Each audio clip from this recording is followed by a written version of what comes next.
The soft chime of the bell above the door announced Emma Wainwright's arrival at Pearl and Ply, Cedar Hollow's beloved yarn shop.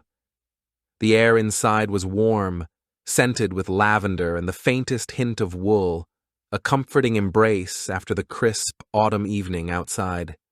Shelves lined with vibrant skeins of yarn in every imaginable hue surrounded her, their colors rich under the golden glow of the shop's vintage lamps. Martha Higgins, the shop's owner and the heart of Cedar Hollow's knitting community, looked up from behind the counter, her silver-streaked hair pulled into a loose bun, her hands never still, always winding yarn, always creating. She greeted Emma with a warm smile, her eyes crinkling at the corners. "Right on time, as always," she said, nodding toward the back of the shop where the knitting circle's usual table was set up. The others were already there. Beatrice B. Langford, impeccably dressed in a cashmere sweater that probably cost more than Emma's monthly rent, sat with perfect posture, her knitting needles clicking in a steady, almost impatient rhythm. She held up a half-finished scarf, the yarn a rare, shimmering blue that caught the light like spun sapphires. "Celestial cashmere," she announced without prompting, her voice laced with smug satisfaction. "Imported, nearly impossible to find." Lydia Cho, usually the quietest of the group, glanced up from her own work, a delicate lace shawl, and for just a moment, her fingers stilled. There was something in her expression, a flicker of tension, before she looked back down without a word. Gregory Monroe, the newest member of the circle, fumbled with his needles, his large hands awkward around the delicate tools. He chuckled nervously as another stitch slipped free. "Maybe I should stick to woodworking," he muttered, but Martha patted his shoulder reassuringly. The conversation flowed, local gossip, upcoming holidays, the usual chatter, but beneath the surface, something hummed with unease. B made a pointed comment about people who don't appreciate fine craftsmanship, her gaze lingering just a little too long on Lydia. Then, when Martha excused herself to help a customer, B leaned forward, her voice dropping. "I know one of you took it," she said, her tone sharp, "and I will find out who." A beat of silence. Then Greg knocked over his tea, the liquid spreading across the table in a dark stain. The moment shattered into flustered apologies and hurried cleanup, but Emma couldn't shake the feeling that something or someone was about to unravel. As the group packed up their projects, B gave one last haughty look before sweeping out into the night. The door clicked shut behind her, leaving the others in uneasy quiet. And in that moment, though she didn't know it yet, Emma felt the first thread of a mystery begin to pull. The following week's knitting circle meeting crackled with tension before anyone even picked up their needles. Emma arrived at Pearl and Ply early, hoping the familiar comfort of the shop would ease the strange unease she'd carried since B's accusation. The scent of wool and chamomile tea usually soothed her, but tonight the air felt thick, like the moment before a storm breaks. Martha was setting out cups, her usual warm smile strained at the edges. Lydia sat in her usual corner, her needles moving in tight, controlled stitches, her dark eyes fixed on her work with unusual intensity. Greg hovered near the biscuit tray, uncharacteristically quiet. Then B swept in, her entrance announced by the sharp tap of her designer boots against the hardwood floor. She didn't bother with greetings. Instead, she dropped her bag onto the table with a thud, yanked it open, and pulled out a half-finished project, a glove in that same celestial blue cashmere. "It's gone," she announced, her voice slicing through the room. "An entire skein vanished from my work basket." Silence. Then Lydia's needles stilled.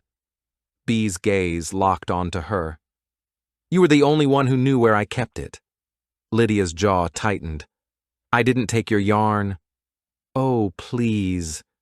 Bee's laugh was brittle. You've been bitter ever since I outbid you for it at the auction. What, did you think I wouldn't notice? Lydia set down her knitting with deliberate calm. You're accusing me of theft over yarn? Not just yarn. Bee's voice dropped, venomous. My yarn. Greg cleared his throat. Maybe it just got misplaced. Stay out of this, Bee snapped without looking at him. Martha stepped forward, her hands raised like a referee. Bee, let's not jump to... I'm not jumping to anything, Bee said. I'm stating facts, and I will get it back. She leaned in, her eyes never leaving Lydia's. One way or another. The threat hung in the air, sharp as a dropped needle. Lydia stood abruptly, her chair scraping against the floor. I don't have to listen to this. She shoved her project into her bag, her movements quick and angry. Bee smirked. Running away? How predictable! Something flashed in Lydia's eyes, something dark and unreadable, before she turned and walked out, the door slamming behind her. The room exhaled, but the tension didn't leave with her. Greg rubbed the back of his neck. Martha sighed, her shoulders sagging. Bee just picked up her knitting again, her smug satisfaction palpable. And Emma? Emma watched it all, her own needles forgotten in her lap, the unraveling threads of the circle suddenly feeling far more dangerous than dropped stitches. The next morning, Cedar Hollow was wrapped in a thick, pearlescent fog that muffled the world like a woolen blanket. Emma hurried toward Pearl and Ply, her breath curling in the damp air. She'd barely slept, her mind tangled in Bee's accusations and Lydia's silent fury. Something about last night's argument felt unfinished, like a dropped stitch left to unravel. The shop was dark when she arrived, the closed sign still turned. Odd. Martha was always there before sunrise, brewing tea and humming along to the radio. Emma fished her spare key from her pocket. Martha had given it to her months ago for emergencies and let herself in. The familiar scent of cedar shelves and lavender sachets greeted her, but beneath it, something metallic lingered. The back room's light was on, casting a dim glow into the shop. Mar! The word died in her throat. Bee was slumped in the overstuffed armchair by the knitting nook, her head lolled to one side. Her hands lay limp in her lap, fingers still curled around the half-finished blue scarf, now marred by a single, rust-colored stain. A knitting needle protruded from her chest at a grotesque angle, its polished surface smeared red. Emma's stomach lurched. She stumbled back, knocking into a shelf. A cascade of yarn skeins tumbled to the floor, their cheerful colors mocking the horror before her. Then she saw the rest, the other needle, lying on the floor like it had been dropped in haste. Bee's scarf, its intricate pattern suddenly jagged, as if the last row had been knitted in frantic, uneven stitches. A scrap of paper peeking from Bee's cardigan pocket, the edge torn clean. Emma's hand shook as she reached for her phone. The screen blurred as she dialed 911. Some distant part of her noted how absurd it was, how the cozy world of Pearl and Ply could hold something so violently out of place. As she waited for the police, her eyes kept returning to that ruined scarf. The stitches weren't just messy, they were deliberate, a pattern within the pattern. And that was when she realized Bee hadn't just been killed, she'd been left a message. The wail of sirens shattered the morning quiet, their piercing urgency at odds with Cedar Hollow's usual sleepy rhythm. By the time Detective Mark Dawson arrived at Pearl and Ply, the yarn shop had transformed into a grim tableau. Police tape, cordoning off the knitting nook, officers speaking in hushed tones, the air thick with the acrid scent of coffee someone had brewed too strong to combat the shock. Emma sat on a stool near the counter, her hands wrapped around a chipped mug of tea she hadn't touched. The heat seeped into her palms, but it couldn't chase away the chill that had settled in her bones the moment she'd seen B's lifeless body. Mark approached, his familiar face unreadable in its professional detachment. They'd known each other since childhood, had shared stolen candy from the general store and lazy summer afternoons by the creek. But the man standing before her now was all business, his badge glinting under the shop's warm lights. "Walk me through it again," he said, his voice low. She did, forcing the words past the lump in her throat, the unlocked door, the eerie silence, the way B's scarf had looked almost wrong in its final row.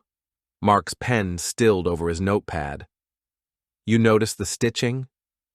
Emma nodded. Knitters knew each other's work like signatures. B's tension had always been flawless, but those last stitches were tight, uneven, frantic.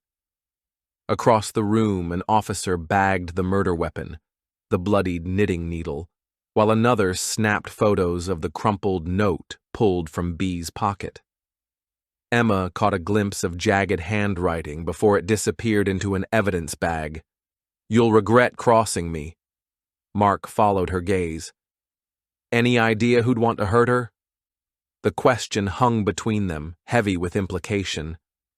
Emma's mind flashed to Lydia's clenched fists, Greg's nervous avoidance, even Martha's uncharacteristic silence after B's threats. The knitting circle had been a tapestry of quiet resentments, and now one of them had snapped. "B wasn't exactly liked," Emma admitted. Mark sighed, rubbing the bridge of his nose. "I'll need a list of everyone at last night's meeting."